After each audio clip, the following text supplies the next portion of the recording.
There are some beautiful provisions we should carry on in Nigeria based on derivation, because we want to encourage productivity.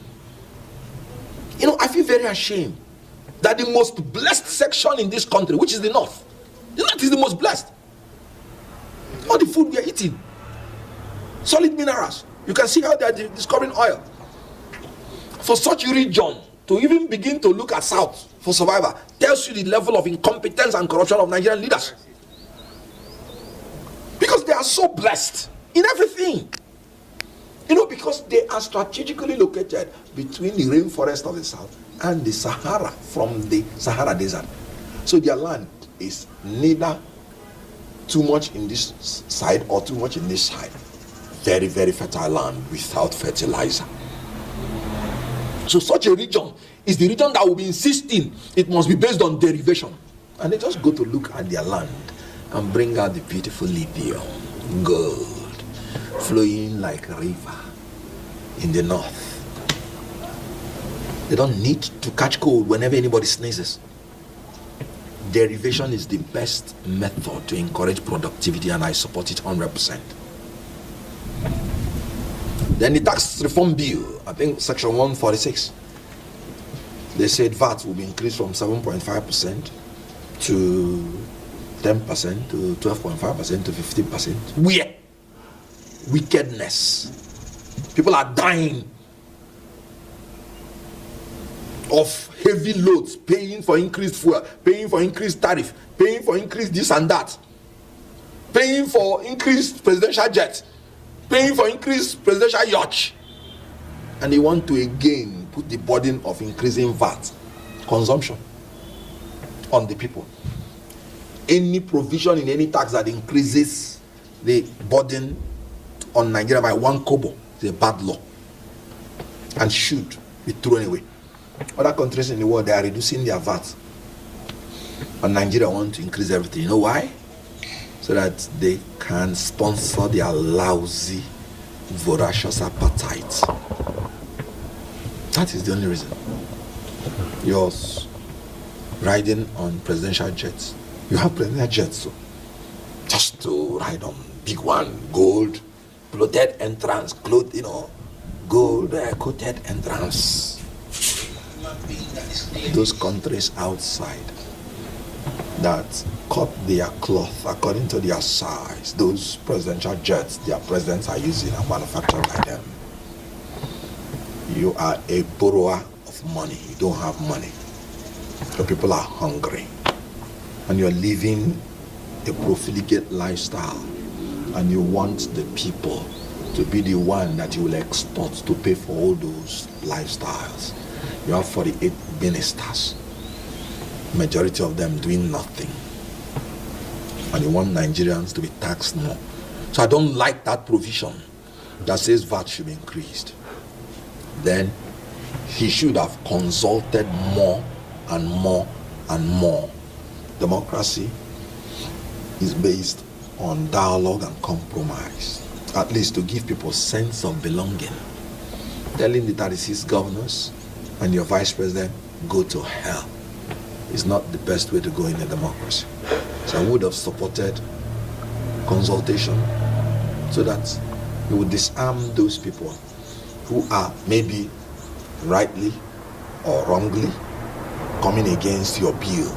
Because the more you educate people on something, the more aware they are. Some people even went to the extent and said the tax bill is against Sharia and is not existing anywhere.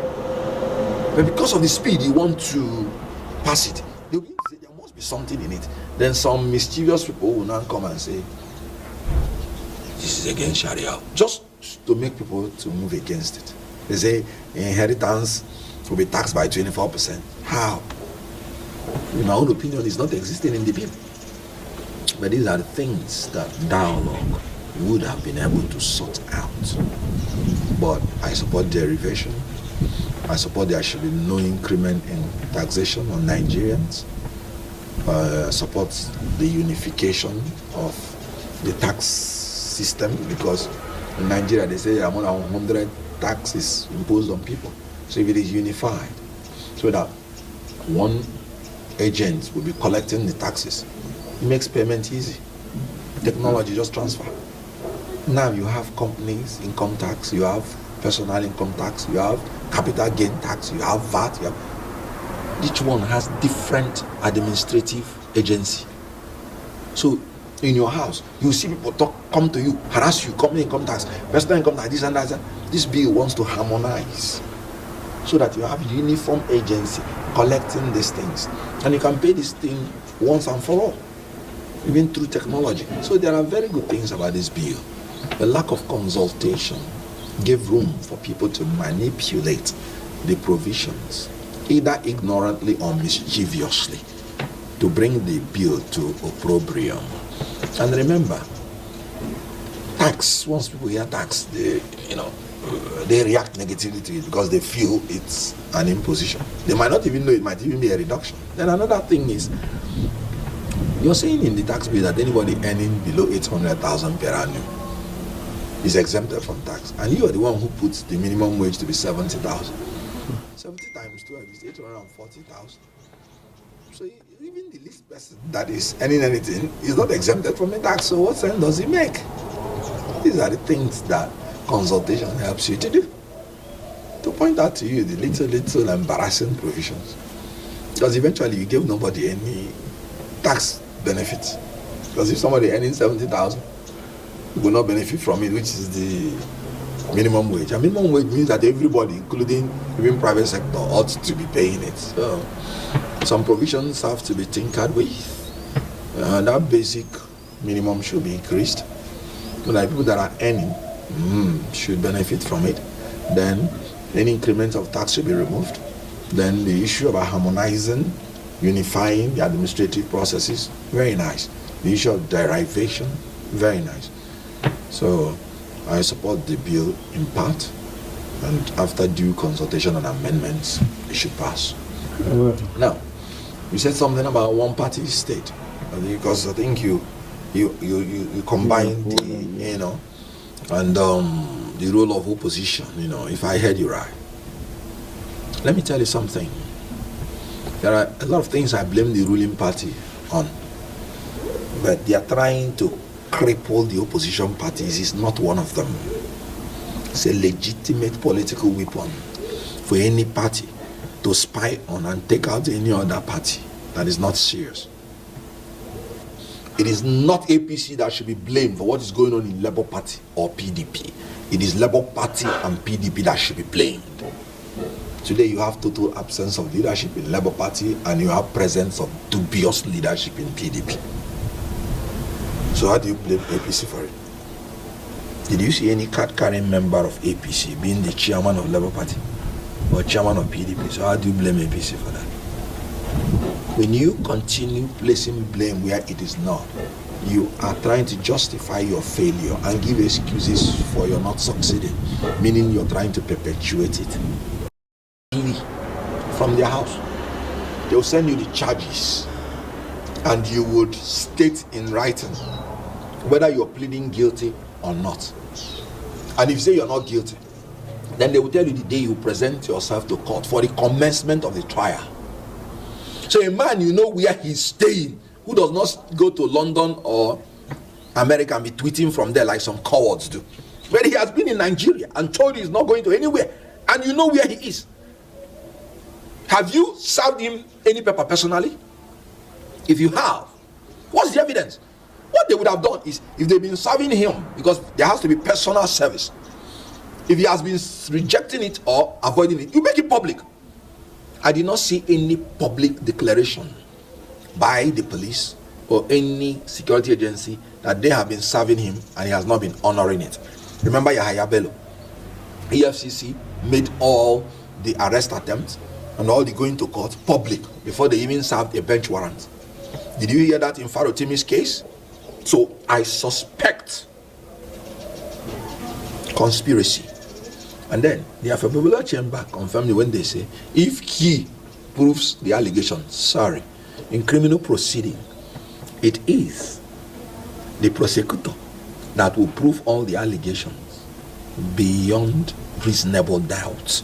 So if they wanted Farotimi to prove whether what he's saying is true or not, they would have gone through the civil proceeding, where they will now allege defamation, and Farotimi will justify that it is not defamation, that it is the truth.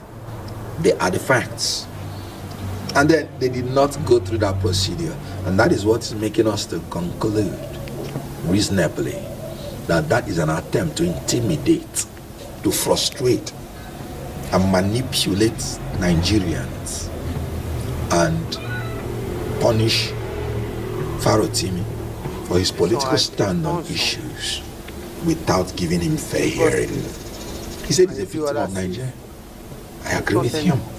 So what they would have done is that they would have filed the charges publicly, told Farotimi, come and defend yourself. He comes to court the day, on the day, defends himself, and then the court will decide. Why remand him? Anytime you start remanding anybody, you've already started punishing him. And nobody has any power to punish anybody except the law court. And every law court is expected to act judiciously and judicially. That remand order is unjust and is calculated to punish without fair hearing. So, my take, Afe Babalola chamber, through the confession of the chamber, that Farotimi, if Farotimi proves himself, he will be released. They have just confirmed our fears that there is a collusion based on that statement between them and the security agencies to punish Farotimi for his stand on issues. And of course, the security agencies are under President Tinubu. President Tinubu, you remember, ordered the release of those children that were illegally detained. So he ought to have immediately ordered the release of Farotimi so that it does not portray his government as using the security agencies to intimidate political opponents. Because that's where I will conclude it on.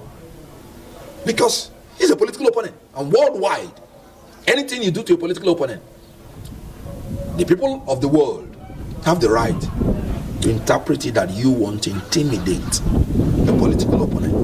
If you ask me, I would say I believe that this is still an intimidation of political opponents, and they should desist from it. Release Farotimi unconditionally and allow him to have his day in court if they believe that he committed any offense, based on archaic, outdated, purported defamation offense, which is no longer existing in the books of some of the advanced states in Nigeria that do not want to impinge free speech, like Lagos.